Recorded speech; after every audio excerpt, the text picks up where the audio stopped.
Father in heaven, as we study this vitally important topic, I just pray for your Spirit's guidance. Please open our hearts and minds to receive what you want to teach us.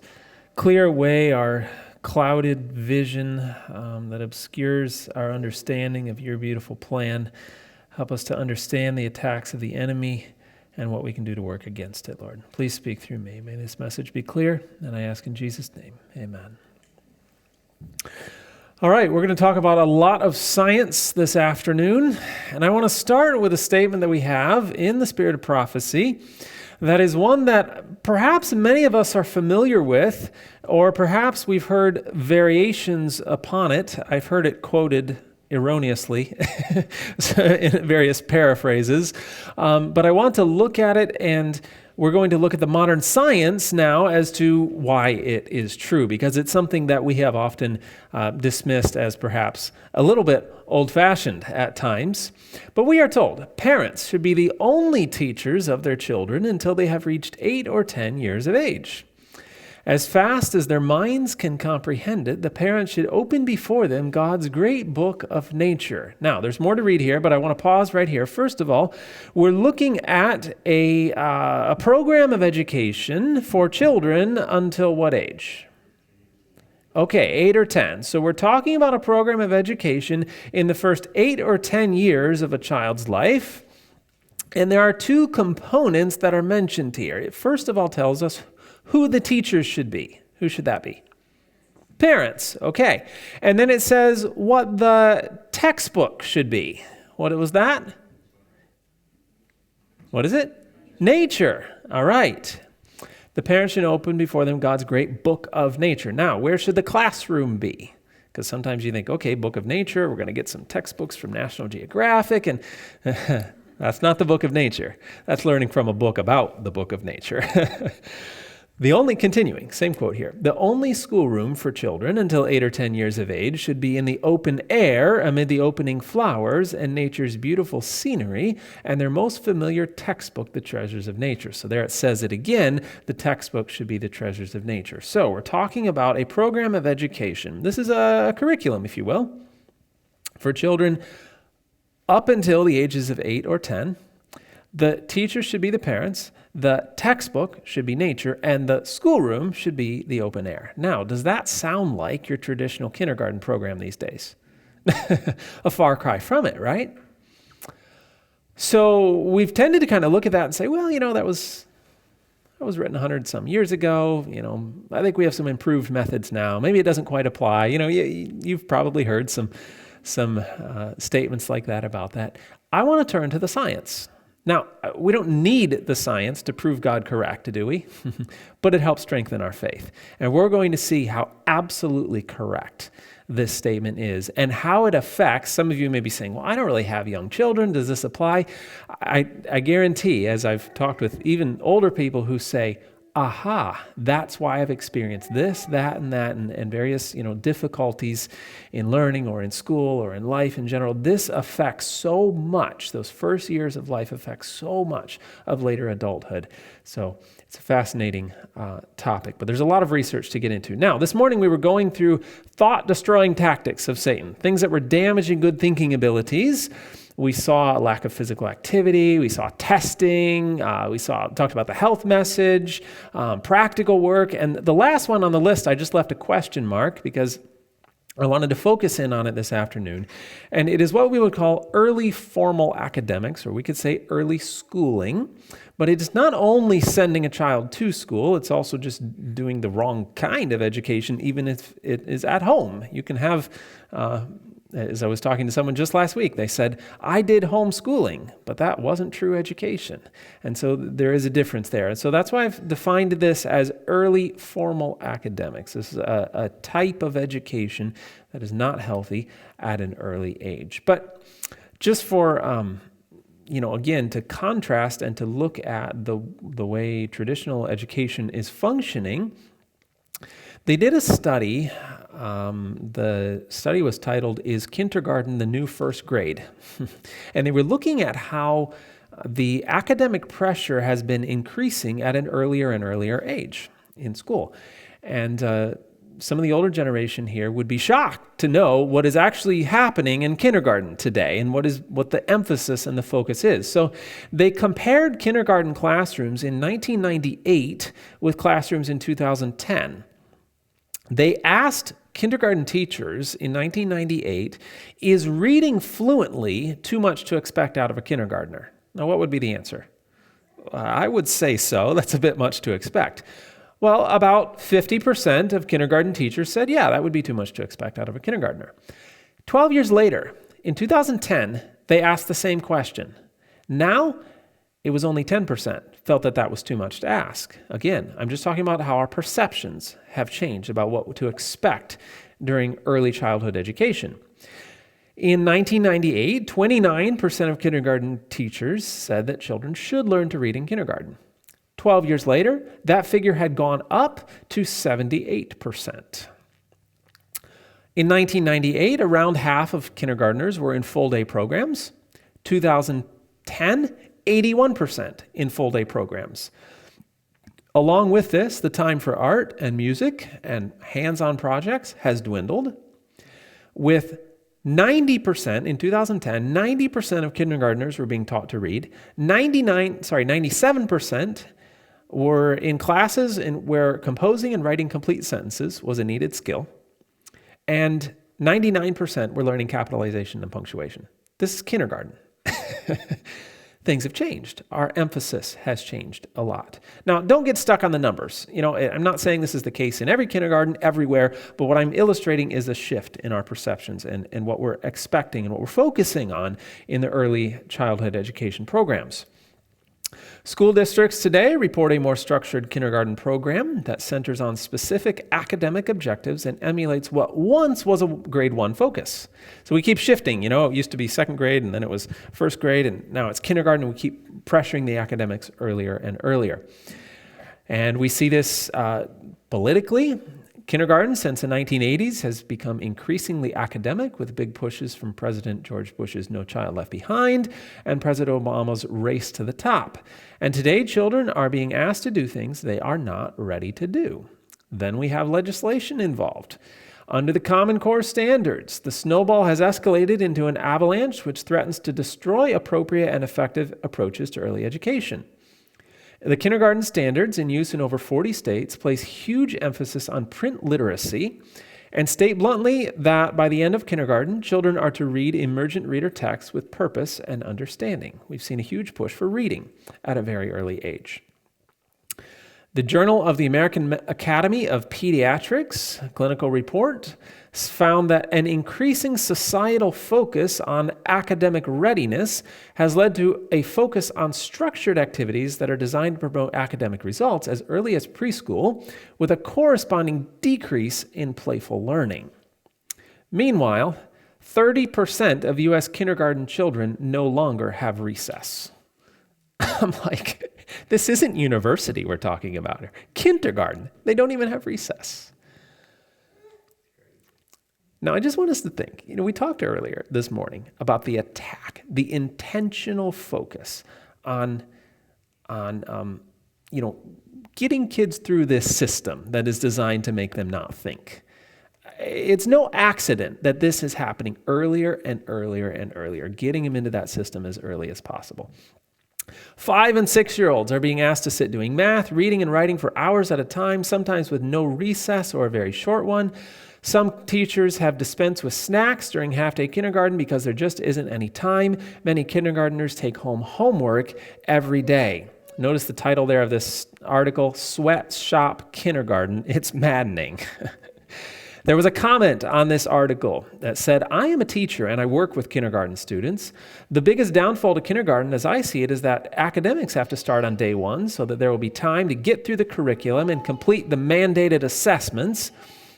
Teachers are under so much pressure that they feel they cannot take the time needed to teach any skills other than the academic ones. It's beyond frustrating when we see students struggling and we know the reasons why, but pressure from above prevents us from being able to address the problems. It's maddening. Teacher-led instruction in kindergarten has almost entirely replaced the active play-based experiential learning that we know children need from decades of research in cognitive and developmental psychology and neuroscience. And this is just a sampling, and this is just an illustration of the shift we've seen in early childhood education and what we're expecting out of them. But I don't want us to entirely point the fingers at the school systems, because sometimes we tend to repeat the same mistakes even if we are homeschooling. Now, homeschooling is certainly an improvement, but as I mentioned, we're not just talking about sending the children to school, we're talking about what we are teaching them during those first 8 to 10 years of life, because it was not only that the parent should be the only teacher, but it also identified what the curriculum should be, right? Study of nature and spending time outdoors. So, while a lot of administrators and parents and teachers are thrilled with these changes in kindergarten, there is a significant body of scientific research that is telling us very clearly that they're not quite ready yet, and we're actually doing a lot of damage in the process. One article talking about what age children are ready for school said there is no research evidence to support the claims that earlier is better. And I can't stress that enough. We're going to see a lot of the research, but it just really boils down to that. There is no research evidence showing us that all this pressure for academics at an early age is benefiting children. It just doesn't exist. By contrast, a considerable body of evidence clearly indicates the crucial importance of play, and we could add to that from the spirit of prophecy, useful work, practical tasks, in young children's development, the value of an extended period of playful learning before the start of formal schooling, and the damaging consequences of starting the formal learning of literacy and numeracy too young. So with that introduction, let's get into the science of how this actually affects the brain. What is too early? The weight of evidence, no surprise, it agrees right with the spirit of prophecy, is that an academic setting before the age of 8 or 10 is actually damaging to the developing mind. Let's analyze this. First of all, let's look at brain development. Now, this is a huge topic. I have some books on neuroscience on my shelf that, they're this fat and they're only covering one tiny aspect of neuroscience. So I don't even begin to say that we're going to look at this in a comprehensive format, but I hope to make this as simple as possible. What is this? Anyone know? A neuron. Okay, this is a brain cell. This is what your brain uses for all of its functions, including listening to me right now, if you are. And you were born with about 100 billion of these neurons, but you don't have that many now. And that's because the brain goes through several processes of development. One of them is that it actually gets rid of unneeded neurons, and then it begins to undergo a process called myelination. Myelination, if we see here we go, is myelin is an electrically insulating compound that coats the axon of the neuron, and it speeds the information transfer, kind of like electrical insulation on a wire. So when a neuron is unmyelinated, it's kind of futile to try to use because the information just doesn't travel across that neuron fast enough. As the neuron myelinates, it now is usable and functional. So when we talk about the brain or even the baby and the child developing, we use that term a lot, right? They're developing this skill or they're learning that skill. A lot of what we're seeing happening, or we don't see it, but a lot of what is happening is myelination of neurons. As this article points out clearly, myelination of appropriate brain regions coincides with the development of specific cognitive functions, such as reading, development of vocabulary, and proficiency in executive decision-making. So as we see a child able to do certain things, that's because their brain is myelinating, and now these neurons are usable, all right? Now, this myelination process occurs in stages and on a pretty set schedule. At birth, pretty much everything is unmyelinated, all except for the very basic brain functions. But then there's a process and a schedule that the brain goes through in the development and the myelination process. I don't want to study all of this, but let me mention a few important points here. From conception to 15 months, we have very basic brain development occurring. From 15 months into 4.5 years, we have that limbic system and the relationship areas of the brain developing. And I want to pause and mention here, this is why it is so important that the little ones are with their mom and dad, but especially mom, in the first 4 years of their life, because the limbic system has a lot to do with emotional security and development. And then those relationship skills, it's centered in the first few years of life. So they need to be spending a lot of time with mom. Then around 4.5 to 7 years, we have what's called the Gestalt areas. It's often referred to as the right hemisphere, although it's not purely anatomically just the right hemisphere, but it's the Gestalt functioning of the brain is myelinated during this period of time. Boys do have a slower growth period in these stages than girls. Now, I did not say boys were slow, but they do develop differently. And that's an important function, or that's an important point to recognize. And I find it very fascinating that we are told up until the age of 8 or 10 in the Spirit of Prophecy. And from my research, that's actually a gender difference. It's around 8 in girls and around 10 in boys that we find the brain is ready for these things. There's about a 2-year lag. And I don't even like calling it a lag or slowness. It's just different. God just designed it to be different. And we actually know that the right hemisphere is very influential in spiritual strength. What is God's purpose for the boys? To grow up to be spiritual leaders in their homes, right? So it's no accident that there needs to be a little more time in developing those parts of the brain. Around 7 years in girls, around 9 years in boys, we see the left hemisphere beginning to develop. And around 8 years, the frontal lobe begins. And that frontal lobe continues into the 30s, quite some period of time. And I just want to focus on those 3 areas, right hemisphere, left hemisphere, and frontal lobe. Let's look at the functions of some of these. The left hemisphere, very important for things like detail, parts and processes of language, linear patterns, logic, critical thinking, numbers, reasoning skills. Whereas the right hemisphere deals with a lot of things like images, rhythm, emotion, intuition, imagination, creativity, feeling, faith, belief, and large motor control. You can see sort of a different category of functioning in both of those, comparing those sides of the brain. Now, if you were to say which hemisphere would be necessary for academic learning, which one would you say? The left, definitely. The detail, the language, the numbers, logic, critical thinking, all those things, very necessary for academic learning. And it's not to say you're not going to use the right, but you need the left. The left is very essential.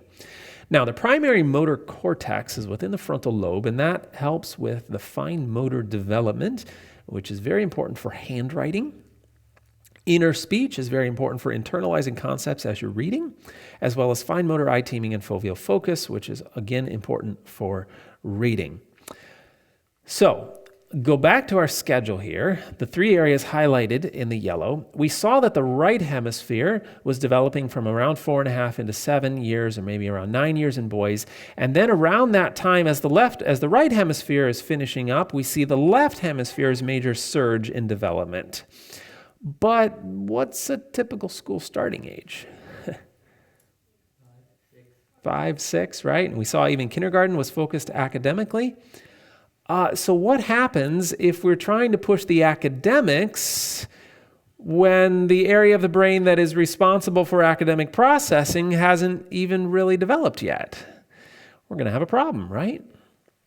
Now, I do want to clarify before I explain what happens. I just want to clarify that some people, as they've listened to me present these things, they get the idea that it's just the left hemisphere kind of sits there idle for a while the right hemisphere develops and then they switch. And no, we're not talking purely anatomically here. We're talking more of the functions of the brain. And that's why science typically refers to this as the Gestalt and the logic areas of the brain. It is primarily centered in the right and left hemisphere, but it's not strictly that. What would be most accurate to say is just simply that the areas of the brain responsible for many types of academic learning are not developed until around 8 years of age, especially in girls, and around 10 in boys. So the question would be, can we accelerate learning? Can we speed this process up? Okay, children's brains aren't ready until, 7, 8, 9 years of age, 10 years of age, especially in boys. But school wants to start earlier than that. Can we just speed this up somehow? Unfortunately, we cause a lot of problems when we try to do that. Alan Wolf, who's a pediatrician, put it pretty well when he said it's a myth that we can accelerate a child's developmental milestones. Children are kind of pre-programmed to reach those points. And basically, this is a secular scientist saying, no, actually, God made them to develop a certain way, and you can't go asking the brain to do something that it is not ready for when God made it that way. Now, to understand exactly what happens, I want to talk about the principle of plasticity. The brain is very moldable and shapeable and plastic, especially during early childhood. And God designed it so that they would adapt and compensate to their environment. And that's great. But we can actually trigger, or that actually can cause a problem. If we imagine a little child in class, or not even in class, but we're just asking him to do something in the books that the brain is not ready for. He's being asked to do something that the brain isn't ready for. And so the brain, because of its plasticity and because of its desire to compensate, it will actually look around, sort of, if we could put it simply. It's going to look around for an area that has developed. We're asking it to do something for which the correct region hasn't developed. It's going to look around and find somewhere that has developed, which at the young age is going to be a sort of a lower or a basic thinking center, not the higher thinking center that is needed for the academic learning. And so as it looks around and it starts routing the thinking, because the correct region hasn't developed yet, it's routing the thinking through the incorrect region of the brain. And it creates a disorganization of the brain. And then later on, when the brain has more fully developed, and we ask the child to learn or to continue learning in these particular subjects, it's already created a bad habit, if you will, through the wrong area of the brain. And we've created a disorganized learning pattern in the brain. And actually, if I can just put it simply here, if a task is asked to the brain for which the corresponding region is not matured, it will form neural routes through lower, more developed sections, resulting in almost permanent organizational damage. So trying to force a child to learn a concept for which they are not ready can actually do damage to the unmyelinated brain. And what we tend to create, well, okay, I'll get to that in a moment. Let me mention here, this is Dr. Jane Healy, a world-renowned educational psychologist. In her book, Endangered Minds, wrote, basically, she just summarizes here everything that we've just looked at. Before brain regions are myelinated, they do not operate efficiently. For this reason, trying to make children or force them to master academic skills for which they do not have the requisite maturations may result in mixed-up patterns of learning. If the right or the correct brain system isn't yet available or working smoothly, forcing may create a functional organization in which less adaptive, lower systems are trained to do the work. Notice she calls it functional organization. Yes, the child can do these things and learn some of these subjects, but it's going to limit the brain. And a good example of this, let's use math, for example. A lot of times we teach math in a very repetitive way, especially on paper. There's lots of exercises to do, right? And we tend to think that it's just the repetition that's going to teach math. When in reality, math is a very logical and conceptual subject. If you understand the principle of addition and what it really means, you don't need to do 100,000 exercises to get the hang of it. But amen, right?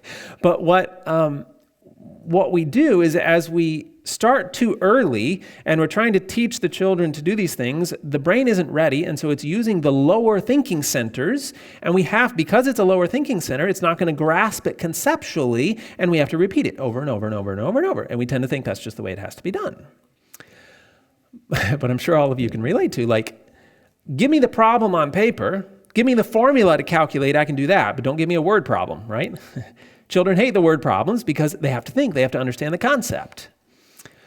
But if we wait and we learn math through everyday practical life, and we wait till the brain is ready for it, where the higher thinking centers are ready, then you ask them a question or give them a word problem, they're like, they think about it a little, oh yeah, you'd have to do this, and it makes perfect sense. But we can forever teach them to hate practical word problems, or I should say to not really understand math conceptually if we start it too early. As Dr. Healy continues, trying to drill higher level learning into immature brains may force them to perform.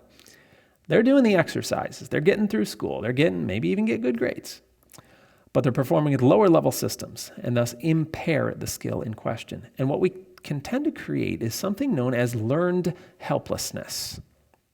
Learned helplessness means that, no, they're not helpless at learning, but they have learned and they now believe that they're helpless at learning.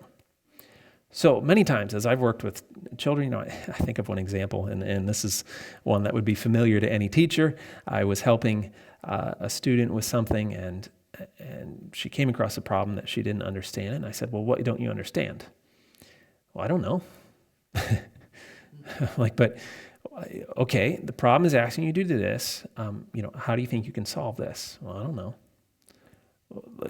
Okay, and you're like at a loss for words, right? How do I get across here? And we just went through several questions, and the answer was always, well, I don't know. There was just no conceptual understanding of what she was even supposed to be doing. And a lot of that is traceable back to just pushing it too early. We're using the lower thinking centers of the brain.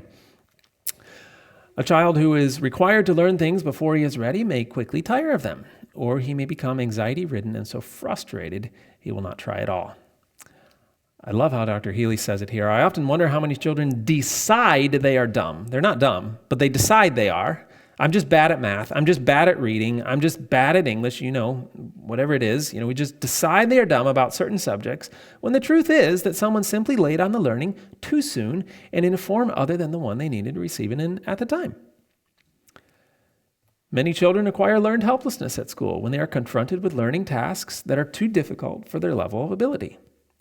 I would contend that much of today's school failure results from academic expectations for which students' brains were not prepared, but were bulldozed into them anyway. Any learning that has to be pushed into a child may end up doing more harm than good. Plunged daily into the fire of inappropriate expectation, children's early promise shrivels, and non-learning becomes a habit. They may be labeled, treated, exhorted, and eventually tutored, but the basic issue remains unchanged. The school and the child are on different schedules. And that's really the core of it, right? We're not following that schedule that God designed. So, just to make this a little bit more practical, just some tips for the parents to think about here. First of all, be patient. Don't succumb to the pressure of the world who say, oh, are they reading yet? What grade are they in? Look, you're following God's schedule, not the world's schedule. Just be patient. But don't just be idle the whole time.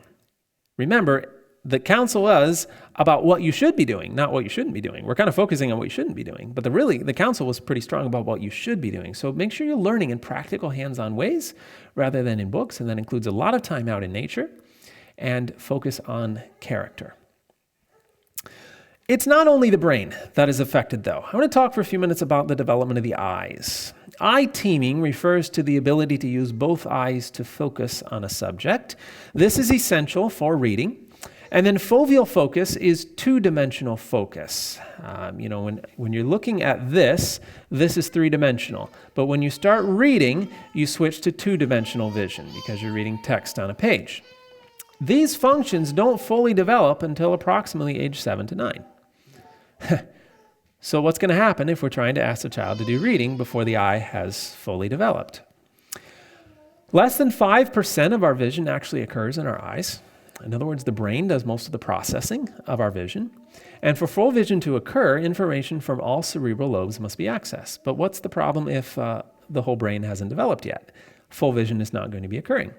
Dr. Moore explains this very well as he says that even though a single clear visual image may be received by the eye, in other words, he's just saying, it's not like they're blind or something, but a child may still not be able to decode printed material because of deficiencies in organization and interpretation in the central nervous system due to lack of maturation. So that's from kind of an eye-brain connection standpoint.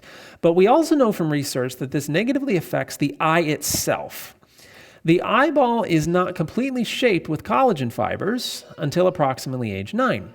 Long periods of reading without relaxing the focus into the distance could possibly cause inflammation and the elongation of the eyeball, leading to myopia. Now let me talk about myopia a little bit here. When we look into the distance, our eyes are at rest. Everybody look out the window. That's restful to your eyes. But now, as you bring your vision into this room and you bring something up close to your eyes and you start reading, those muscles, in fact, I think I have a diagram here. There we go. So we see the normal eye on the left-hand side of our screen. Do you see at the top of this image, which is the front of the eyeball, we have the lens. And then on the sides of the lens, which are not pointed out in this diagram, but on the sides of the lens are what's called the ciliary bodies, which are muscles that contract and relax to control the shape of the lens and bring the vision, the focus of the vision from either the distance to up close. So as you look into the distance, your eyes are relaxed.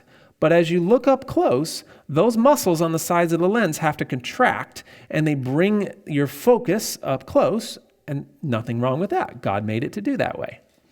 That's called an acute spasm of the ciliary muscles.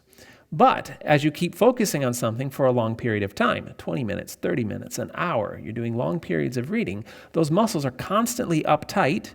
And of course, we could apply the same things to screens, right? Watching television on the iPad, on the device or whatever, same thing. Looking at something up close. Those muscles are tight, tight, tight, tight, tight. They reach a point called chronic spasm. Now they begin pulling on their attachment points around the outside layers of the eyeball, which you saw is soft during childhood, and they begin stretching the eyeball. And so now we get to our diagram on the right-hand side of the screen. That's myopia. The eyeball becomes stretched out from focusing on something up close for a long period of time. And myopia is not a too familiar term here in the U.S., but this is nearsightedness. It's the most common eye problem in the world. What's fascinating is to look at the rates of myopia around the world. The U.S. is about 50% myopic, and that's pretty bad. Whereas East Asia, 90% myopic. Seoul, Korea, 96% myopic, almost the entire population. And scientists have for a long time said that myopia was purely genetic. There's nothing you could do about it. If your parents had myopia, you were probably going to get it too. Well, then they did a study in Alaska among the Inuit or the Eskimo populations. And there was an interesting situation in Alaska. As you know, Alaska became a state fairly late. I think it was the last one, wasn't it? It was Alaska or Hawaii. I don't remember which one. Okay, we have the history buff here. So Alaska was a little before Hawaii. But it was fairly late. And so it was an interesting situation because we had a lot of indigenous peoples, the Inuit, living in Alaska, who didn't really have a lot of formal schooling. But then Alaska became a state and started requiring schooling at a fairly early age, 5, 6 years old, something like that. So we had an entire generation of children and young people who had gone to school, but the parents and grandparents had not. And they did a study on myopia. They found that the children were 60% myopic. Now, if myopia is genetic, what percentage would we expect to find in the parents and grandparents? The same, right? Probably worse because, it's going to be exacerbated by age. Here's what they found. Can you see it there on the slide? Less than 1% among the parents and grandparents. And they said, it's not purely genetic. There must be other factors involved. So they began to do studies around the world, and they found something very, very clear. The more time a people group spent indoors and the earlier they went to school, the higher the rates of myopia. Again, comparing the areas we've already looked at, the US, 50%, East Asia, 90%. Which part of the world, which people group spends more time pressuring on academics than spending indoors? Obviously, East Asia. They have twice the amount of homework on average that a US child has. Africa, though, a continent that's still predominantly indigenous, or at least large populations of people there living in rural areas. Often the children, even if they are going to school, are having to walk to school, spending a lot more time outdoors. The average around the continent of Africa is around 10 to 20% myopic. So again, clear parallels and connections between the amount of time a group of people, or a nation even, is spending indoors and studying, and the rate of myopia. Interesting study in Natal, Brazil. Within the city, they found the rate of myopia was 13%, which is pretty low. But then they found that tribes living around to the northwest, they were 2.7% myopic. So even within this generally the same genetic groups, then those in the city had higher rates of myopia. This study was specifically about myopia in Brazil.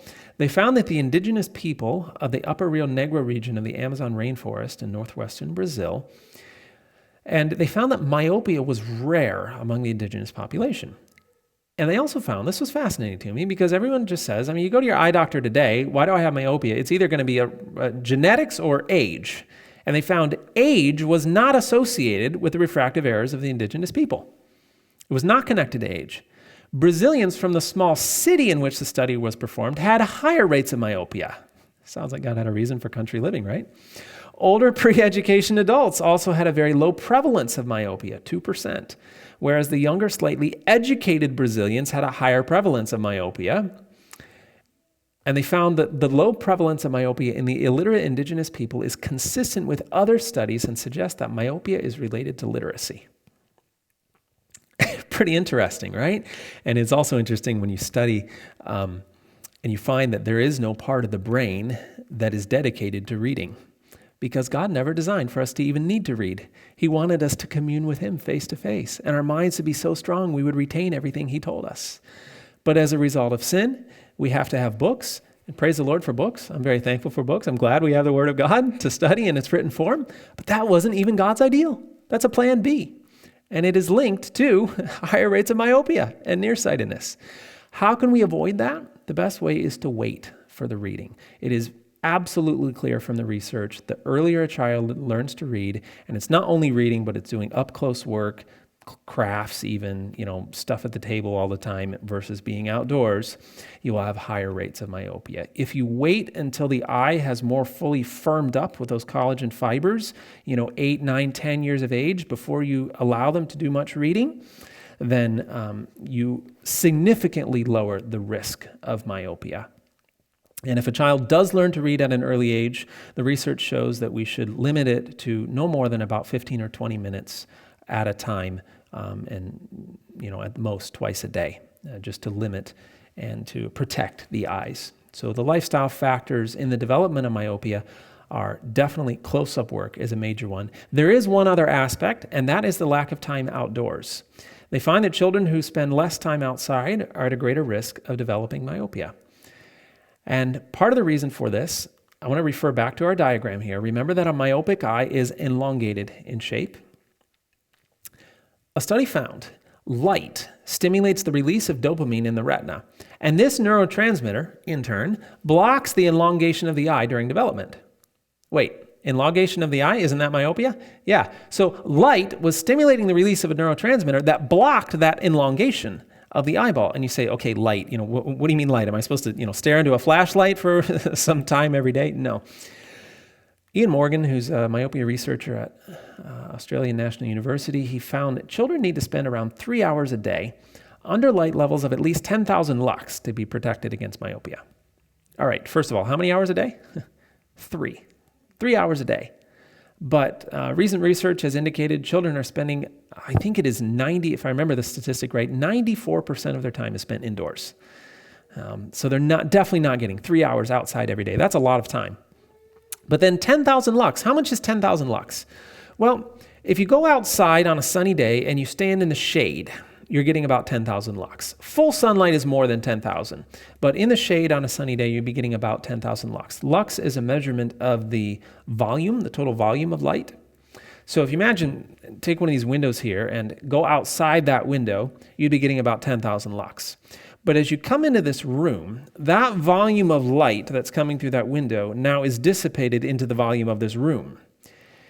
In other words, it's not the intensity of a single source of light, it's the total volume of light. And so the lux measurement inside a room drastically drops, even if you have good indoor lighting, as we have here. So the average, anyone want to take a guess what the average well-lit classroom or office is in a lux measurement? 3,000? Good guess. That's pretty pessimistic, isn't it? 500.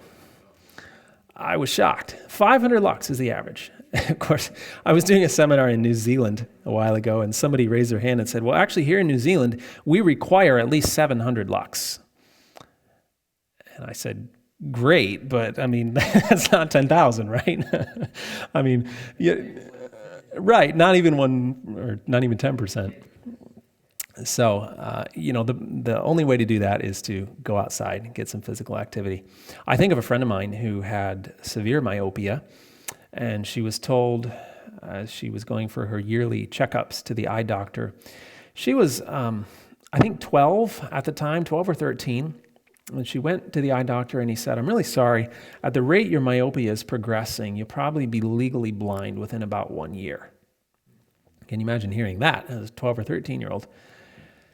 And so the mother asked the eye doctor and said, "Well, what's causing it? Is there anything we can do about it?" What do you think the eye doctor said? "It's genetic. Nothing you can do. You've got bad vision. Your husband has bad vision. She's going to have bad vision too." So they were driving home, and the mother was thinking about that and said, "That doesn't make any sense. The Bible says the curse causeless will not come. There's a reason, right?" And she says also, "My son has perfect vision. So why does my son have perfect vision and my daughter is about to go legally blind if this is purely a genetic factor?" So she started doing some research, and she found this research about spending the time outside. She said, "Oh, that's interesting, because my son practically lives outside. I can't get him inside. Whereas my daughter hates going outside." She said, "I wonder if there's a connection." She talked to her daughter, and she said, "All right, we're going to make a change to the family schedule. We're going to do a little experiment. You are now required to be outside for at least 2 hours every day." Oh, that was a battle. She would go outside, she'd do her homework outside, she'd practice her violin outside. She didn't really get the whole idea of, like physical activity, spending time in nature, and that whole thing. But at least she was outside getting that 10,000 lux. 6 months later, she was back to the eye doctor. He checked her eyes out and he said, "I don't quite understand this. Your eyes are the same as they were 6 months ago. No progression in your myopia." They said, "Thank you very much." Didn't tell the doctor what they were doing. They wanted an unbiased opinion. They went back home, continued for another 6 months. Back to the eye doctor. She should be almost legally blind by now. It's been a year. He said, "I don't understand this. Your eyes are the same as they were 6 months or a year ago." He said, "This just doesn't happen. Myopia is supposed to progress, especially as fast as it was progressing earlier." And so they explained to the doctor what they were doing, how they found this research. They were spending the time outside. And they said, "Do you think, maybe that has something to do with it?" And the doctor's like, "No, it's just coincidence." Of course it wasn't coincidence though, right? This was God's plan, God's method, and God's methods always work. So much more we could look at here, but I wanted to talk a little bit about physical development. We've talked about the importance of physical activity already. But this is vital, and this is another reason why children shouldn't be sitting there with the textbooks at too early of an age. Who knows, what are the two most common commands given to children in the classroom? Anyone know? What was that? Be quiet and sit still, right? Sit still and be quiet. Is there a problem with that? Well, we talked about the benefits of physical activity. We saw the cerebellum and the importance of the cerebellum and how physical activity aids the development of the cerebellum. We also know that physical activity enhances the growth and greater connections between the neurons. We know that in order for a child to be able to sit still, pay attention, and visually remember the shapes of letters and numbers, that's school, right? That's learning academics. In order for that to happen, the child first needs to have developed his or her proprioceptive system, which is a sense of the body in space. And research has found the only way they're going to develop that proprioceptive system is whole body activity. Running, jumping, climbing, all those things they like to do outside. There's also something known as the brain-derived neurotropic factor, shortened mercifully to BDNF. And this chemical is released into our bloodstream whenever we move. Anytime we're moving our muscles, it causes the release of a chain of proteins that releases BDNF. BDNF is very important for our brains even as adults, but it is vital for children because it has been found to be required for myelination to proceed. So that principle of brain development that we saw earlier, the myelination of the brain, the development of the brain, BDNF is a chemical that is necessary for that to proceed. And physical activity causes the release of BDNF. So in other words, physical activity is needed, absolutely necessary for the child's brain to develop. As we tell them to sit still and do the academics and study their books, we're actually preventing their brain from developing. And we tend to think, more pressure in the academics, we'll give them a head start, and we're going to, help them be ready for, the spiel. But it's actually backwards. Physical activity will help them be more ready. Catherine Davies, professor of pediatrics, says, I think that parents need to go to the educators and say, why is my child sitting down for 6 hours a day when he's a 7-year-old boy and needs to move? That would be a valuable question, right? If every parent asked that question, things would change. But the Spirit of Prophecy told us this long before, when it said small children should be left free as lambs to run out of doors, to be free and happy, and should be allowed the most favorable opportunities to lay the foundation for sound constitutions. God knew what he was talking about. Free as lambs. And I find this interesting because this statement has also been misunderstood at times, and we've understood free as lambs to mean wake up the children in the morning, feed them something, open the door, send them out, and say, come back at supper time. Total absence of direction and guidance, and they just raise themselves for the first 8 or 10 years, and then we buckle down for the academics. No, friends, that's not what God is talking about here. Have you ever seen any lambs? Have we seen lambs? I know they're not too common. Wendell had some sheep, right? When you see some lambs playing, is there anyone else nearby? Yeah, who? Mom. Mom's watching. The mother sheep are keeping an eye on their lambs. So when God says the children should be free as lambs, he doesn't mean absence of the mother. He's talking about the activity, being outdoors, in nature, being active. But mom is right there to guide and direct. So as much of the day as possible should be active. Playing together also is great for children. We're told, Spirit of Prophecy says that parents should play with their children. And just for humor's sake, I found a study recently, I thought it was pretty funny. It said, children should learn mainly through play until age of 8, says Lego. Well, yeah, they probably would say that, wouldn't they? But as I looked at the research, they had it absolutely correct. They had some very valid research. Children definitely should learn through play. I would disagree, though, where it says mainly through play. The Spirit of Prophecy places a large emphasis on children learning practical work throughout the everyday duties of the home also, and that is a benefit too. So, as I've added here, work together. Now, we said children are told to sit still, but also be quiet. Is there a problem with that? Have you ever noticed little children playing together, a group of children? Are they perfectly quiet? No, definitely not, right? Chattering and talking constantly, lots of noise. What about a little child by himself? Little 2, 3, 4-year-old. Is he perfectly quiet? Not always. Not usually, actually. He's often talking to himself, isn't he?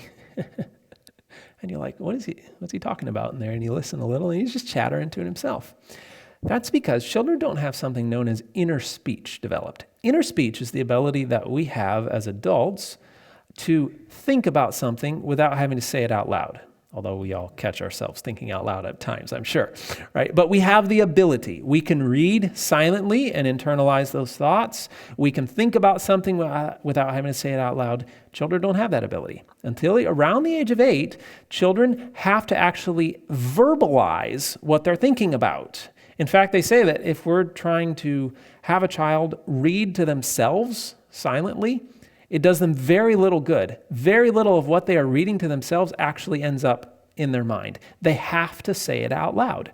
They have to think out loud. So as we're making a child sit there hour after hour in the classroom and telling them to be quiet, what are we telling them to do? Stop thinking. We're preventing their brain from developing. And Dr. Healy explains here, good language, like the synapses that make it possible, is gained only from interactive engagement. Children need to talk as well as to hear. And we also know that a good experience in talking and expressing themselves early in childhood will help them learn better in the academics later on. Oh, this is actually one of the bits of research I was thinking of. So insistent is the need for outer speech, to hear one's own voice and thoughts, that silent reading is ineffective before the age of 7. So we're telling our child to, sit there and read. It's not going to do them a whole lot of good. Not much is going to sink into their mind. And of course, real life conversation is much better than digital communication. It's really interesting, actually. They're doing studies on how listening to audio affects the brain of a young child versus listening to their parent read. Because it's a big thing now where we have our children do audio devotions. They're listening to something. And I'm not saying that's bad for them to listen to those things. Of course, that's good. But the research is becoming quite clear that the parent's own voice heard in live format. They've even done studies where they record the parent's voice, and it doesn't affect the child in the same way as them actually being there listening to their parent's voice. So it's far better. It's going to stick in the mind better if the child is sitting there on the lap of the parent while they read them the Bible story versus listening to something. And a little bit more research from Dr. Joe Frost. The number of words an infant hears each day is the single most important predictor of later intelligence, school success, and social competence. However, recent brain research supports earlier studies concluding that there can be too much stimulation and too little stimulation. Merely filling the child with information or scheduling too many activities may lead to overstimulation. So what do they need? Live language in a warm emotional context with a caring adult, not endless, mindless television or video games, boost language development. Information received in an emotional context is more powerful in stimulating neural development than information alone. Even the tone of voice makes a difference. Friends, if God's method were for a child just to listen to the reading of the Bible, he would have said in Deuteronomy, make sure you send your children to church every week. That's not what he said, though, did he? He says, parents, put these words in your heart and teach them to your children through that emotional connection and the relationship. Now, I think I've been telling you to sit still and be quiet for a little too long. Why don't we stand up for a moment, take a deep breath, get a little stretch, get a little oxygen into our brains. You can stay standing as long as you like, but I'll continue. Emotional development. We used to kind of believe that we had the emotional development of the brain and we had the cognition area of the brain. We realize that is absolutely not the truth. The emotion and cognition areas of the brain are very intertwined. They are connected together. In fact, research is now explaining to us quite clearly that emotional development lays the foundation for cognitive development. This is why often when we have a child with a learning disability of some kind, a good researcher will look at the home environment first. And more often than not, we will find some kind of disturbance, emotional neglect, perhaps a divorce, separation, could just be actual neglect on the part of the parent, but there's some emotional disturbance there that often triggers a cognitive problem of some kind or a learning disability. And emotional security is seen by the developing brain as a fundamental need of survival. So, think about what are the needs of survival, right? We have food, water, shelter, warmth, things like that. For a young brain, emotional security is considered as important as food. So how do we develop emotional security? Simple as relationship. A quality relationship will help develop emotional security. That time with mother and child is absolutely vital. Emotional well-being and social competence provide a strong foundation for emerging cognitive abilities, and together they are the bricks and mortar that comprise the foundation of human development. The emotional and physical health, social skills, and cognitive linguistic capacities that emerge in the early years are all important prerequisites for success in school and later in the workplace and in community. God knew this, as he told us in the spirit of prophecy, of how the early education of a child needed to be centered in the family. As I mentioned earlier, though, the problem is not only with sending them off to school. It's about what we're doing in the home. And the research is finding that as we're asking them to do tasks for which the brain is not ready, we already saw that, it can actually cause them to feel inadequate and insecure, even if it's happening within the home. When children have educational experiences that are not geared to their developmental level or in tune with their learning needs and cultures, it can cause them great harm, including feelings of inadequacy, anxiety, and confusion. And so we need to be careful about what we're asking the child to do, aside from just sending them off to school, but even within the home. Time together, very important for emotional development. Time spent cuddling, gazing, and playing establishes a bond of security, trust, and respect on which the entire child development pyramid is based.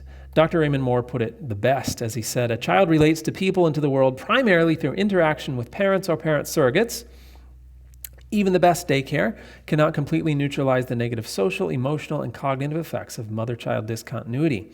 When the child is allowed to develop a strong bond with an adult, especially a parent, a much more emotionally stable and socially competent child will be the result."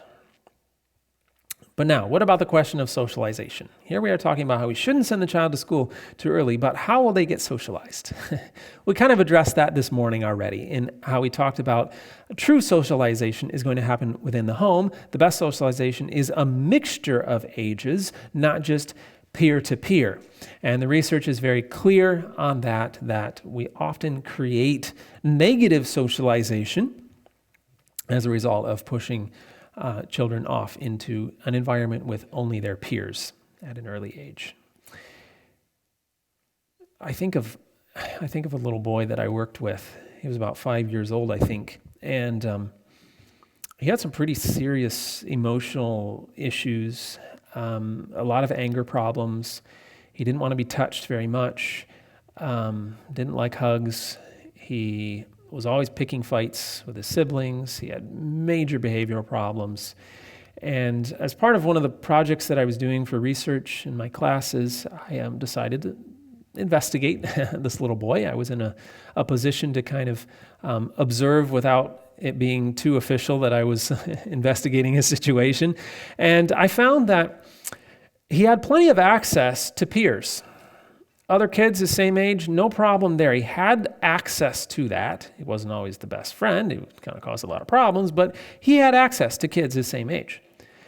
But if you looked at his home life, his mom spent most of her time on Facebook, and his father was either working or in school and not there giving him very much attention. And so he was pretty much raising himself at 5 years of age. And I said, I wonder what a little bit of adult contact in a loving relationship manner would do. What kind of effect would I see? And so I fit it into my schedule to spend maybe half an hour every week with him. Maybe I'd get an hour in, or half hour twice a week, something like that. And I was documenting the changes in him, or if I would see any changes. And so we would just do fun stuff together. We'd go for a hike together, we'd carry firewood in, go weed the garden, just do some fun things. And I just was always there to talk to him, see what he was interested in, express an interest in him. At the end of a couple of months, research period, this little boy had completely changed. His anger problems were almost gone. His behavioral issues were gone, at least when I was there. So much so that his parents, which didn't notice very much, actually noticed the improvement. He just turned around completely. I could come in the door and he'd run up to me and give me a big hug. He would have never done that before. Complete transformation with just a half of an hour twice a week of focused adult attention in his life. Imagine what it would have been with a parent doing that, right? All day, every day. What a transformation. So even though he had, quote, socialization, it wasn't good socialization, and it wasn't God's plan of socialization within the family. It wasn't what he needed for proper emotional development. Now, another question that sometimes gets asked is, what about memory? School teaches you how to memorize things, supposedly. We can talk about that a little bit, but suppose it does. And don't children need to go to school early to learn how to memorize things? Well, as the research finds, it's actually the opposite. Just as we saw, the more time a child spends in school, the worse the eyesight tends to be. The more time we spend in school, typically the worse our memories are. Here's an example. If we look at indigenous peoples around the world, they actually have some of the best memories on the planet. The North Queensland Aborigines, for example, recite a song by memory that takes 5 nights to complete. I can't even remember all the words to a hymn out of the hymnal, right? Primitive peoples can observe a herd of several hundred animals and detect the absence of a single animal and know which one it is without counting. Many of their vocabularies are full of names for very detailed aspects of the world around them. This idea of looking at the herd of several hundred animals and knowing which one is missing. Wendell, you've got some cows. Can you take a glance out the window and say, oh, I'm missing such and such a cow? You just know which one it is. Right? This is not something that we really relate to. And I kind of struggled to believe it. Well, then I was in Tanzania, Africa. And part of the mission that I was working at there, I was working with a school there, but the mission there had livestock. They had some cows. I think they had about 70 cows. And they would hire Maasai, or you guys know about the Maasai. These are famous in Africa for herding cows. They're very skilled with livestock, especially cattle. So the mission would actually hire Maasai to take care of their cattle. And after I shared some of this at the school, the livestock director, who was a volunteer from the U.S., but just kind of overseeing the program there, she came and talked to me afterwards. She goes, you know what you said there is absolutely true. I said, really? Tell me about it. She said, yeah, our native Maasai, we can bring the herd of cows to the watering hole in the evening, and they'll just look it over, and they'll mention to their buddy, hey, we're missing such and such a cow. And they name the cow they're missing. And she said, one day I just asked him, I said, I'm the livestock director here. Can you teach me how to know when I'm missing a cow? And they looked at her with shock on their face. They're like, how do you not know you're missing a cow? It's just obvious information to them. So how is this possible? Dr. Desarle explains further here. She says, while the school person depends heavily on external signs, such as the written word, can we add Google to that also? To hold knowledge for him, the primitive native depends on memory. Every detail of a landscape is remembered with what seems to be a photographic memory, even the first time passing through. Though most children have an eidetic memory, it is rare among schooled adults, but not among primitive non-schooled adults. So we actually are born with an incredible memory. God designed us that way, but we school it out of ourselves. As we learn that something else always holds the information, we give it to children year after year. Here's the textbook, just remember this for the test, and then you can move on. When the studies show that spending time in nature, just as God said it should be, will actually give us better memories. Another story I was just thinking of, also from Africa. A friend of mine, his father-in-law was a missionary in Africa, and he told this story. I don't remember whether it was he or a friend of his who was a speaker, was in a village one time in rural Africa and preached the sermon on Sabbath morning or Sunday, whatever it was. And 2 years later, he went back to that village and visited them. And he was invited to speak. And so he got up to do the sermon, and he said, just curious, how many remember when I was here 2 years ago? Everybody raised their hands. Yeah, of course, we remember 2 years ago when you were here. He said, oh, and he's kind of joking, and he says, well, how many remember what I preached about 2 years ago? And they all said, yeah, absolutely, we remember. And he said, really? You actually remember what I preached about? They said, oh, yes, of course. He said, okay, prove it to me. And they said, were you just wanting the topic, or did you want us to recite the sermon back to you? They remembered that sermon, heard it once, 2 years before, remembered it verbatim, word for word. So no, going to school is not necessary for a good memory. In fact, we might have a better one if we stay out for the early years. Now, let's talk about one that a lot of parents get some concern about, understandably, and that is the question of reading. It is a myth. Just state it right off the bat here. It is a myth that we need to teach reading early or children won't learn it. You know, as is brought out by some research, right here. In many schools, children are identified as behind with reading before they would have even started school in many other countries. So we have this arbitrary age where, if they're not reading by such and such an age, something must be wrong with them, when in other countries they haven't even gone to school yet. Who determines what the correct age is to learn how to read? To understand this well, we really need to understand what lays a foundation for good reading skills.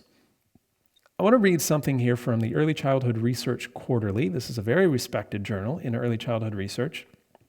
And it found that in the foundation for later reading, and in particular reading comprehension, is language. Not flashcards, not word lists, not vocabulary, language. So how do we develop good language skills? That should be our question. If this lays a foundation for good reading skills, how do we develop good language skills? Talk to each other. It's really that simple. Simply have conversation. So in learning to read, the first step we can take to teach our children to learn how to read is actually just to talk together. We lay a foundation in the brain with good vocabulary and good sentence structure and good grammar and all these things. They can learn them just in everyday conversation. Another thing you can do as they grow is answer the questions and engage in incidental learning. Children are great about asking questions, aren't they? So as they ask the question, Mom, can you read me this story? Or, Mom, what's that sign say? Or, what's the name of this book? Or, can you tell me how to write my name? The things that come up, right? Take a minute and just teach them that. And then move on. You're not sitting down drilling them and teaching them how to read. You're just taking advantage of the questions that come up in everyday life. And as you do that, they're putting together the building blocks in their brain.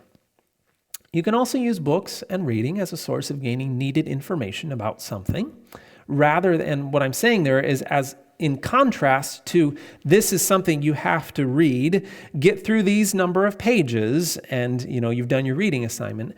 Rather, it should be, okay, we're going to read an interesting story, or we have a question about something and we look it up and we find the answer, that kind of thing. And if we follow these sort of steps, learning to read can really be quite easy. The research indicates that it only takes about 30 hours of contact with a little bit of reading instruction to become college proficient at reading if the brain is ready. But if we're not ready, we try to push it ahead of time, it just becomes what we're all familiar with, where you have to drill it and you drill it and drill it, and many children don't even learn to read very well. When the studies are very clear that those who learn to read later actually have better reading abilities, and you'll often avoid a lot of the reading problems that develop in children by starting later. I think of a mom, and I could just tell story after story like this. I've lost track of the number of mothers who have told me how their child just taught themselves how to read when they were just patient enough and engaged in the everyday teaching here and there. They exposed them to books. It wasn't that they put the books in a locker and kept them there until they were 8 or 10. No, they exposed them to it in everyday life, but it wasn't their focus. They weren't trying to teach it. And one day the child just taught themselves how to read. In just a few weeks, they can be completely proficient. I remember one mom who said her boy came up to her one day. He had a book, and he said, Mom, I'm going to read you a story. And she said, okay, that's very nice. Go ahead, read me the story. And she's expecting the book is upside down, and he just makes up a story. But he actually opened the book correctly and read her what was on the page. And it just surprised her completely. She said, what just happened? And she said, oh, you know what? He knows that story pretty well. He probably just memorized it. So she turned to another part of the book that she knew he wasn't very familiar with and said, read this to me. And he read it to her. And she said, in her words, she goes, I was a little upset because I was homeschooling and it was my job to teach him how to read and he just beat me to it. But she thought about it and she said, well, actually, I did teach him how to read. I just never was that intentional about making it a scheduled part of the day. It was just stuff that would come up in everyday life, and he was putting the building blocks together in his brain, and eventually it just blossomed, and he learned how to read. And so it really can be a lot easier than we usually make it out to be. Again, the research is clear that we shouldn't be letting them read for long periods of time at an early age, even if they do teach themselves how to read. Some children will teach themselves how to read at 6 years old. If they do, just don't have long periods of reading because of the damage to the eyes. Again, wait until 8 to 10 years of age for that. And just to share one scientific article about this was some fascinating research that, again, kind of shook up the community, the scientific community on this topic. There was a study done, again, from the Early Childhood Research Quarterly, and they compared two groups of students. One was given reading instruction starting at age 5, and the other was giving reading instruction starting at age 7, and they compared these two groups. They found that the earlier reading instruction age group had initially superior letter naming, non-word, word, and passage reading. And I would say, well, of course they would, right? It's earlier, they're being taught earlier. Initially, it says they are going to be better at it. But it says this difference in reading skill disappeared by age 11, and the later reading instruction age group generally had greater reading comprehension. Now, let's see this on a chart. At age 5, okay, so just to interpret this is measuring average decoding and reading fluency by chronological age. The blue represents the group who began their instruction at age 5, and the orange represents the group who began their instruction at age 7. So if we notice on the chart there, age 5, that first blue on the left, we have the first group. At age 6, it's measuring their decoding and reading fluency. Evidently, there's a few of the second group that have begun to teach themselves how to read, because there's a little bit of skill there. But then age 7, we have the official starting point of that second group represented in the orange. They're now being taught how to read. Look at age 8, and let's think about that for a moment. Those who started earlier have twice the abilities of those who started later at age 8. Now let's just think about that. Think about what age we're often comparing children. Right about age 8, right? You know, are they reading yet? How are they doing? What about if we waited a year? Look at age 9. What happened to the group who started later? They caught up to the ones who started earlier. Meanwhile, the ones who started earlier, they really haven't advanced very much, have they? That's because it's routing the thinking through the lower thinking center. Then at age 10, look what happens. Those who started later are now beginning to pass up in their abilities, those who started earlier. And age 11, look at that. Those who started later are actually quite a bit more advanced than the ones who started earlier. The study found that children who started at 5 developed less positive attitudes toward reading and showed poorer text comprehension than those children who had started later. Our findings suggest that reading is not assured. That success at reading is not assured by an earlier beginning. And the research is clear. Starting later typically is a much better chance of being a good reader. But I want to share a very fascinating story that was done in a kindergarten. It was an experiment, a sort of informal experiment that was done in a kindergarten classroom. And I'll read it to you here. It is true that some children can learn to read remarkably early. Nothing, it's like, yeah, okay, they can. But the fact that they can does not necessarily mean that they should. Should is another question. One school district set up an experiment to help decide this question. Some kindergartners in the district received extensive instruction in reading. Others spent the same amount of time learning science. They melted ice. They observed thermometers in hot and cold places. They played with magnets, grew plants, learned about animal life, and so on. Books and pictures were available for these children if they wanted them, but no formal lessons in reading were held. So we have these two groups. One receives extensive instruction in reading. The other one, play with some science, do some experiments. Then they waited a bit till 3rd grade, and they tested these groups of children on not their science abilities, their reading abilities. So which group do you think would do better at reading? Well, you'd think it'd be the ones who had reading instruction, right? By 3rd grade, the science children were far ahead of the reading children in their science scores, in their reading scores. The reason? Their vocabularies and thinking skills were more advanced. They could read on more topics and understand higher level materials. The reading children, by starting earlier, used up a lot of learning time on the skills of reading, while the science children spent time learning real stuff. And when they did begin reading, they were older and knew more and learned in a fraction of the time that the others took. Lisa Nielsen put it the best, I think. She said, the reason that kids need to learn to read so early in school is because in school, kids read about doing stuff instead of doing stuff. Who can relate to that? Just get me out of this classroom, let me go do something. When kids live life outside of school, they actually get to do stuff. So it's not as important to read about it in order to learn. Very good point. So just to make that practical, Talk together with your child. Read to them. That's good, of course. It doesn't need to be your ultimate focus, but sure, it helps. And allow plenty of time for movement and activity, and utilize the questions and engage in incidental learning. A couple other points I want to touch on before we close. One of them is the effect on boys. This is a rather solemn thing to think about. We are seeing significant problems in boys today. And a lot of that has to do with that difference in brain development that we talked about earlier. Because of the approximately 2-year lag in brain development in boys compared to girls, all the effects we've just discussed will be intensified in the boys. In other words, the problems that we see as a result of pushing it too early, we're going to see even worse problems in the boys. According to one of the best-selling authors on boys' issues today, Michael Gurian, he says, boys today are not learning as well as girls. Boys receive 70% of the D's and F's given all students. Boys cause 90% of classroom discipline problems. 80% of all high school dropouts are boys. Millions of boys are on Ritalin and other mind-bending control drugs. And 3 out of 4 students labeled learning disabled are boys. Now, did God just create the boys to be a problem? No.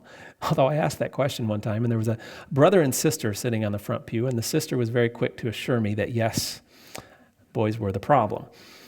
But that's not God's purpose, right? They're more active, yes. And we tend to view that activity as a problem. But as a friend of mine, or as I heard it said, I forget who said it, but they said, we're treating boys like defective girls. Treating boys like defective girls. It's like, that's absolutely right.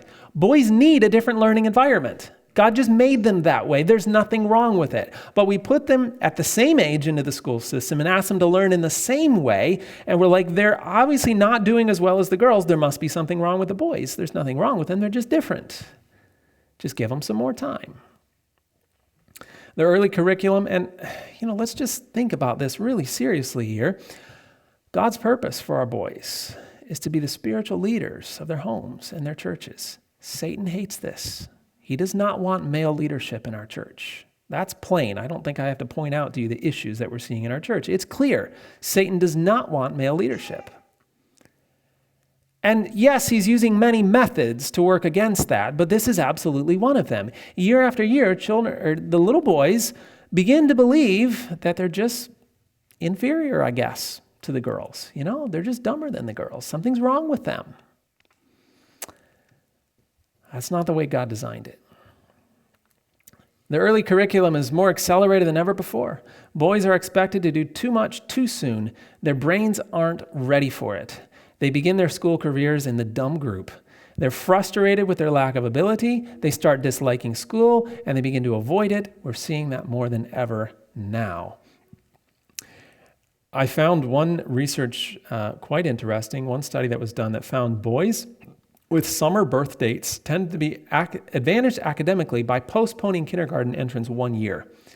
Now, we've seen research how delaying it several years would be such an advantage, but they found even 1 year difference made a big difference for the boys. This is also very linked to ADHD and many attention problems, including and not even only attention problems, a lot of learning disabilities. I've kind of alluded to that a few times as I've mentioned it kind of in passing, but let me just accentuate this point right here, that a lot of attention problems and a lot of learning disabilities that we're seeing in children, including some that are often blamed purely as a genetic factor, such as dyslexia, which definitely has genetic factors, but it is exacerbated, certainly, by the early formal academics. And many of the attention problems and the learning disorders that we see today could be avoided or at least greatly lessened by delaying the academic entrance. And definitely ADHD is one of those. One study found that delaying kindergarten for 1 year, again, this is just 1 year, imagine if we did it for a couple of years, but only 1 year, reduced inattention and hyperactivity by 73%. Do you realize what a significant amount that is in the research? Most research is like, 1 or 2% improvement. No, 73% reduction in ADHD symptoms. And it virtually eliminated the probability that an average child at that age would have an abnormal or higher than normal rating for the inattentive hyperactive behavioral measure. Many children may have a tendency toward this. Yes, it is sometimes genetic, but the research is very clear that asking them to sit still and do those books is only going to exacerbate the problem. And if we delay it, if we allow them the time for the activity, we'll often eliminate that issue.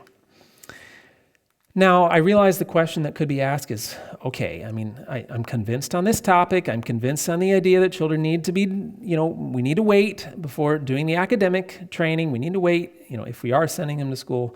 But even in the homeschool, we should wait before pushing the books. But how will they ever catch up? If we start them at age 10, then, won't they be like graduating high school at 24 or something like that? How is that going to work? Good question. Certainly they won't be left behind, though. When children start the academics after age 8, they often end up far ahead of those who started earlier. And when children are given time for their minds to develop, they will experience much less frustration when the academics do begin, and they will learn much faster because they are ready to learn it. Let me share just a little bit of research on this.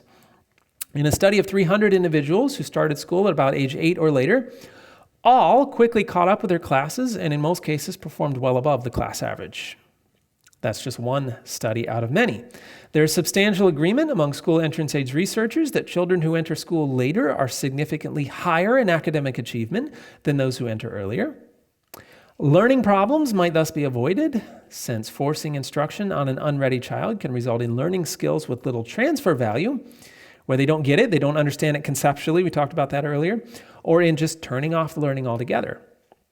Most late starts, usually without formal training before their first school enrollment, quickly catch up academically and often pass their more school experienced peers, and the late starters generally excel in behavior, sociality, and leadership. And that's a good point to pause on there.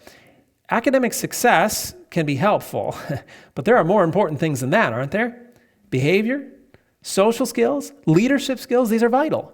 And the research is finding that those who start later typically do better in those things. But I still hear the question, you're going, okay, yeah, I'm convinced on that, but how are they actually going to catch up? Good question, glad you asked. The research shows if the brain is ready for it, all of the learning necessary for success in high school can be accomplished in only 2 or 3 years of formal skill study. 2 or 3 years. Let me give an example how this works. Now, I'm not actually saying this is what is taught in each grade, but I'm giving a hypothetical scenario as an illustration of how curriculum works today and how the school system functions and how we could do better. But imagine first grade, we begin teaching addition. And we have the addition of ones. And so we have numbers like 3 plus 5. Well, they're not quite ready for it. They're struggling to understand it. The brain routes the thinking through the incorrect thinking center, as we talked about, the lower thinking centers. And so we have to do a lot of repetition because they don't understand the concept, right? You ask them, do 3 plus 5 on paper. They can do that. Anyone have the answer, by the way? 8. Okay, thank you. And so you ask them to do that on paper. They can do it. But if you ask them, okay, you have 3 loaves of bread on the counter. Let's make 5 more loaves of bread. How many are we going to have? They'll be like, I'm not really sure. Because they don't understand the concept. Learning it on paper is totally different from understanding the concept. The only way they're going to get that concept is doing it in everyday life. That's what should be done in the early age. But anyway, we start at first grade. We do lots of repetition because we have to drill it into the brain. And so we repeat.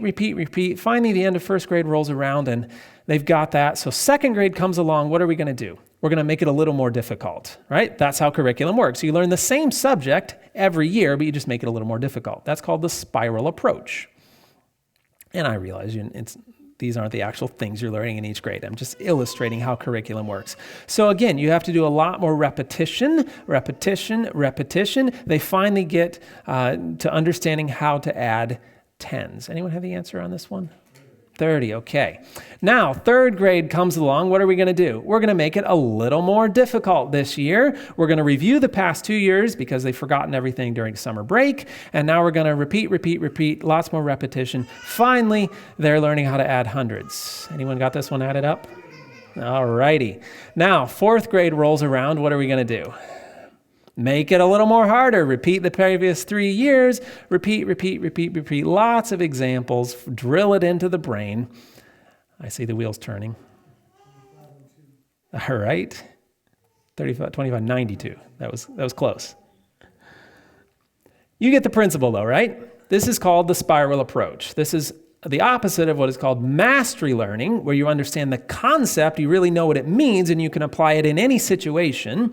The spiral approach just increases the level of difficulty year after year after year, and you just keep repeating the same subjects. So it took you 4 years to finally get to addition of thousands. Let's suppose a different method. Let's suppose that as the child is at the age of first grade, you start learning some addition while you're, working in the garden, adding some vegetables together, or working in the kitchen. Is there math to learn in the kitchen? Plenty of that. And so they start to understand conceptually what addition means. They might not do it on paper. They might not understand how to do that, but they understand the meaning of it. And as they grow, as they advance, you start understanding how to add things together. And so by the time third or fourth grade rolls around, you're like, okay, let's take the concept that you already know in your mind, and let's apply this on paper. How long would it take you to teach a fourth grader to add 3 plus 5 on paper? Like 5 minutes, right? Pretty easy to teach. Okay, yeah, you understand how to add that. You already know what it means in your mind. Now you're just going to do it on paper. So then when you add tens and you make it 14 plus 16, here's how that works. When you make it hundreds, here's how that works. When you do thousands, here's how that works. In a half hour or an hour, you could teach a child who had been learning these things in practical life how to transfer that knowledge to paper. And you just saved yourself 4 years of drill. This is what we mean by catching up. It's not that they're going to, wait till they get to 8 to 10 and we're going to cram it in for 14 hours a day and bring them up to speed. No, you're learning through everyday life, and then you're learning conceptually. You're focusing, of course, we're going to get to that as we finish up, but you want to focus on spiritual development, character development, those important things. But as part of everyday life, you're learning some academic skills, and then one day you just start transferring it to paper. And in my experience, in the studies that I've done, we're talking just a few weeks, and they're caught up completely with their grade. Which, the grade is such an arbitrary number anyway, right? It's just a worldly system. But anyway, it's the one we're working with. Let me just share a little story on this. I was, also when I was in Tanzania, actually, I was sharing on this topic, and I finished up, and I said, does anyone have any questions on the topic? Anything to talk about? And the principal of the school raised his hand. He said, well, I don't really have a question. I just thought maybe I'd share my experience. You see, I was a herds boy. I took care of my family's cows until I was 13 years old. And I finally convinced my father to let me go to school. And I went to school, and I learned to read in a couple of days. I said, a couple of days, you learned to read? He goes, yeah, it was easy. No problem. I'm thinking, wow, this guy's just really smart, He said, in about a week or two, I had caught up with my class level, the grade level that I would have been at had I been in school all along. A few months later, it was time to take the national exams. And my teacher's like, you've only been here a couple months, maybe wait till next year. He goes, oh, school's been easy so far, let me give it a try. He scored top of the school, better than everyone else. And I'm thinking, wow, this guy's, obviously quite talented, quite a genius. I said, thank you. That's a really interesting story. Now, do we have any questions? One of the teachers raised his hand. He said, well, I was a herds boy also. I didn't really have a question, just maybe thought I'd share my experience. And I took care of my father's cows until I was 12 and finally went to school. And I learned to read in about a week, caught up with my class level in a couple of weeks, took the national exams a couple of months later and scored almost the top of the school. I said, wow, we got two geniuses here. It wasn't quite sinking into my mind yet. I said, thank you. That's really interesting. Thanks for sharing that. Do we have any questions? Another teacher raised his hand. Well, I didn't really have a question. Thought maybe I'd share my experience. I was a herds boy too, and I took care of my father's cows until I was about 12, convinced him to let me go to school and learn to read in a week, and yeah, you know the story. And then the next one raised his hand, and the next one raised his hand. It was just normal to them, especially for a firstborn of the family, to take care of the family's cows until a younger sibling grew up, and then he could go to school, and he would catch right up and do very well in the academic subjects, having no previous training in academics. Now, obviously, like I said, we can learn a lot of those academic skills through everyday life, and that's a good thing to do. But even here, we have an example. They were unwittingly following God's plan, living that natural lifestyle, spending time outdoors, involved in agriculture, physical activity, all these things. It was strengthening their mind. So when the time came, they went to school, it was no problem for them. And I'm sure they learned some math taking care of the cows too, right?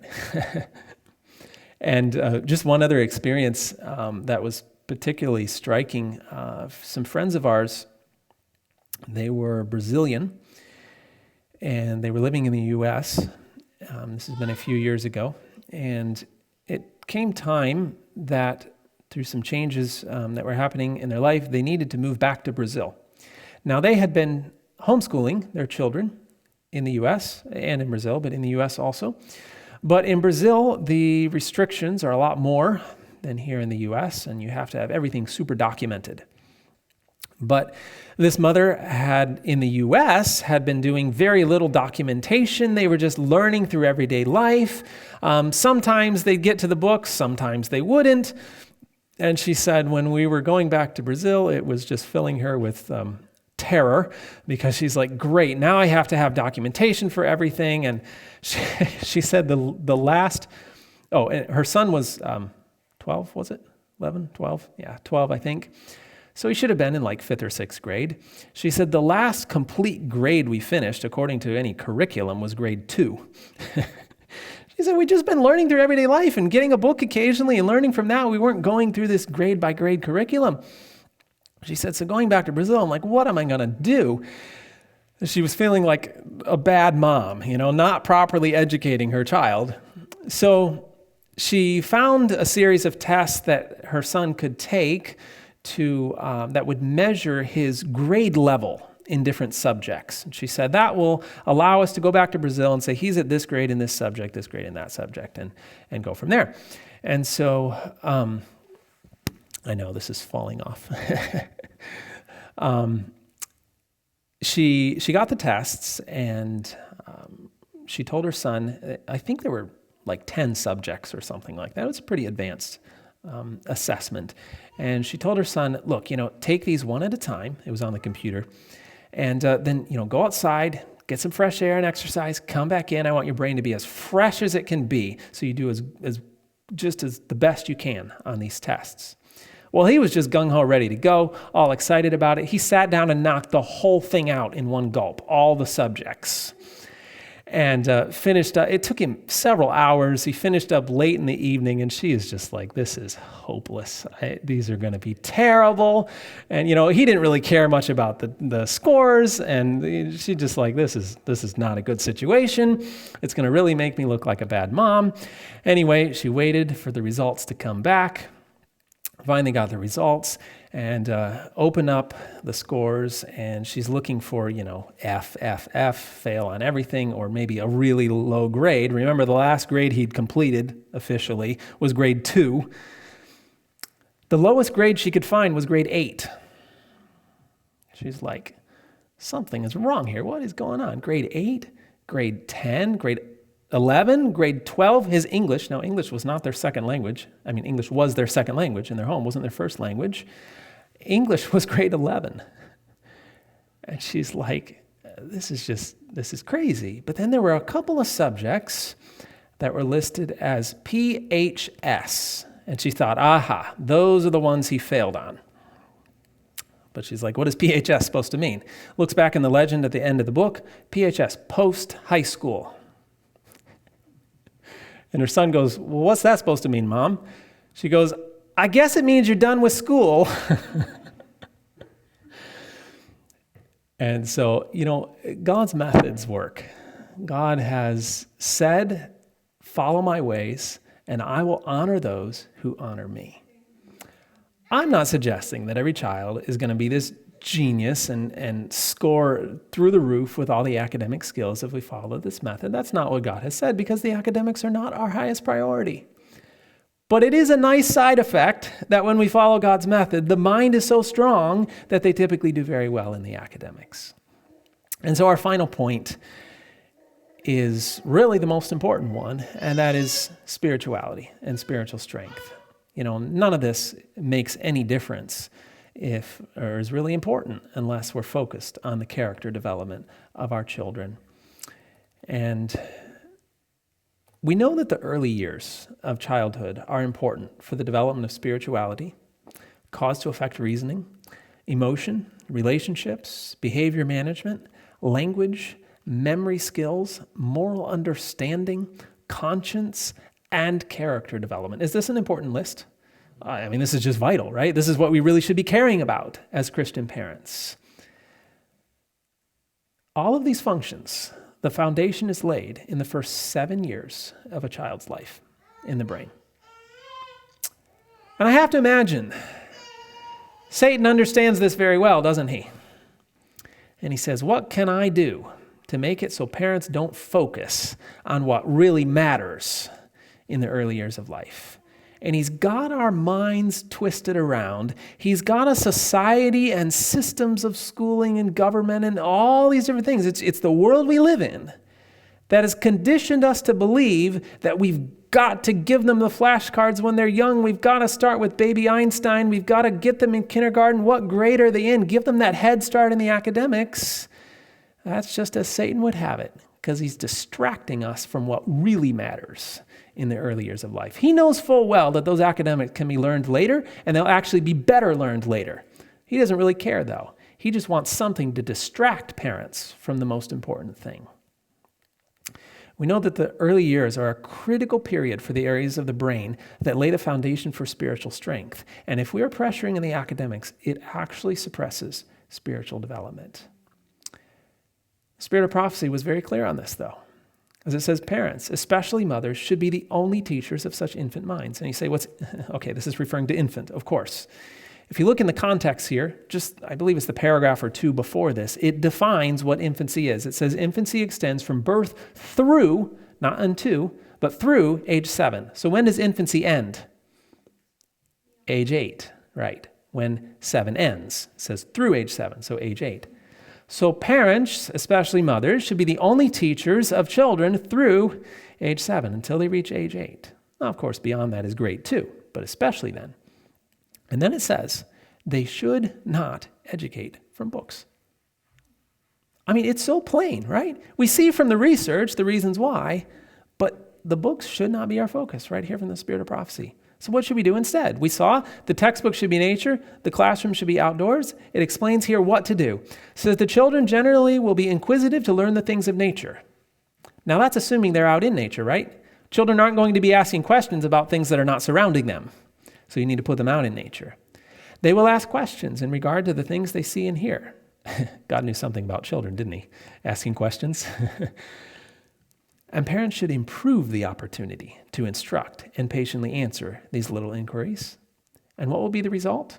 It's the same thing we talked about in the message this morning, spiritual strength. Listen to this. They can, in this manner, get the advantage of the enemy. Who wants the advantage of the enemy? Friends, don't we all? They can, in this manner, get the advantage of the enemy and fortify the minds of their children by sowing good seed in their hearts, leaving no room for the bad to take root. The mother's loving instructions at a tender age is what is needed by children in the formation of character. And this is a biblical principle.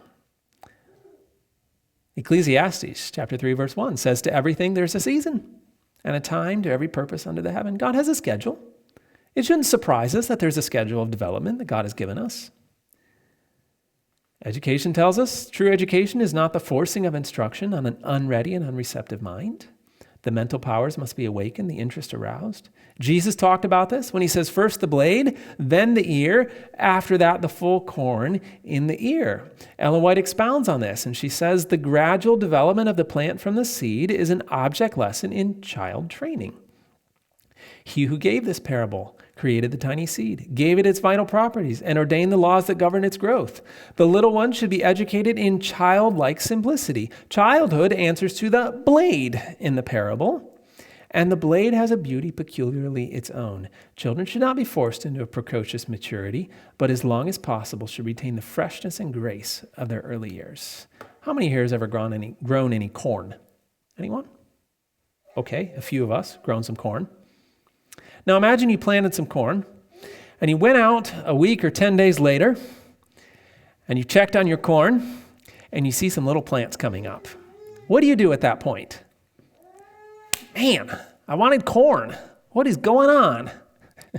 Is that what you do? No, you're like, I have corn. And somebody be looking at you and go, what are you talking about? You don't have corn, you have plants coming up. And you're like, no, I have the promise of corn. I know it will be corn.